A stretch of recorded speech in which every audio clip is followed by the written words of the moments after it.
Nous avons pour la ville de San Pedro une enveloppe de 50 millions pour le FAFSI. Alors mes chères sœurs, cette somme sera disponible dans le courant du mois qui vient, c'est-à-dire je pense début juin. Il faut que vous alliez à la COPEC vous inscrire et vous connaissez les conditions de ce prêt. Il n'y a pas de caution, il n'y a pas de garantie, il n'y a pas de frais d'inscription. Un problème qui me tient énormément à cœur, c'est le travail des enfants. C'est un gros problème dans notre pays et vous le savez, nous sommes indexés à cause de cela. C'est une menace pour notre cacao, mais c'est aussi une menace pour nos enfants. Ce n'est pas le travail socialisant qui était un problème, mais surtout de recruter des enfants de l'extérieur ou même d'autres régions de la Côte d'Ivoire et de les faire travailler. Ceci n'est plus possible. Chères sœurs, cette fois-ci, je vous le demande, aidez-moi pour ce problème. Aidez-nous, comme ça, nous réussirons parce que ce que femme veut, vous le savez, ce que femme veut, Dieu le veut. Donc je sais que nous y arriverons. Comme lors de tous ces rendez-vous avec ses sœurs ivoiriennes, à San Pedro, ce fut la même effervescence.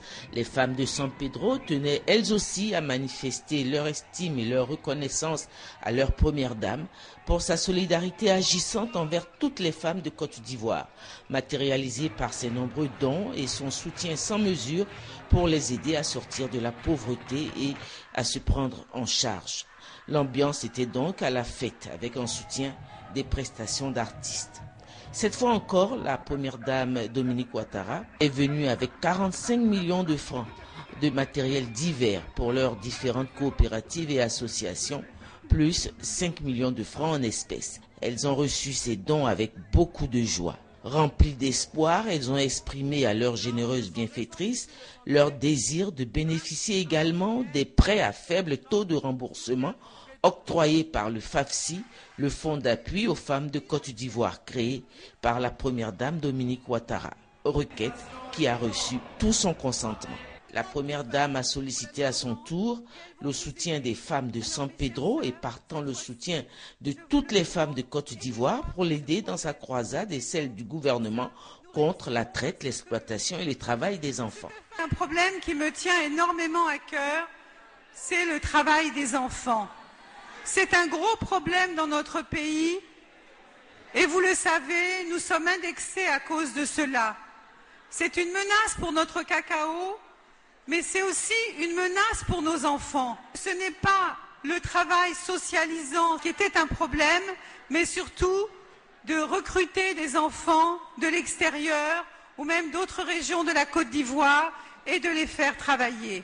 Ceci n'est plus possible. Chères sœurs, cette fois-ci, je vous le demande, aidez-moi pour ce problème. Aidez-nous, comme ça, nous réussirons parce que ce que femme veut, vous le savez, ce que femme veut, Dieu le veut. Donc je sais que nous y arriverons.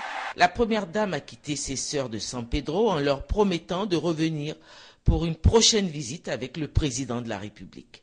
Après San Pedro, le cortège a pris la direction de Gabiadji, zone de grande production cacaoyère située à 30 km. Importante mobilisation et accueil populaire réservé à la première dame de Côte d'Ivoire. Venue visiter le champ-école de la coopérative Copaga qui a remporté le prix national d'excellence 2013 de la meilleure coopérative agricole, la première dame a eu d'abord un échange avec les populations à travers leur porte-parole. Celui-ci l'a assuré que son appel a été entendu par les producteurs de Gabiadji. Ici aussi, la première dame a fait un don en matériel divers d'une valeur de 15 millions de francs, comprenant du matériel de travail pour les différentes coopératives et groupements de femmes, des vivres, du matériel sanitaire, des équipements, plus la somme de 2 300 000 francs en espèces. Ce fut ensuite la visite du champ-école de la coopérative Copaga. Ce champ-école est une expérience novatrice en Côte d'Ivoire. La première dame a montré beaucoup d'intérêt au cours de cette visite.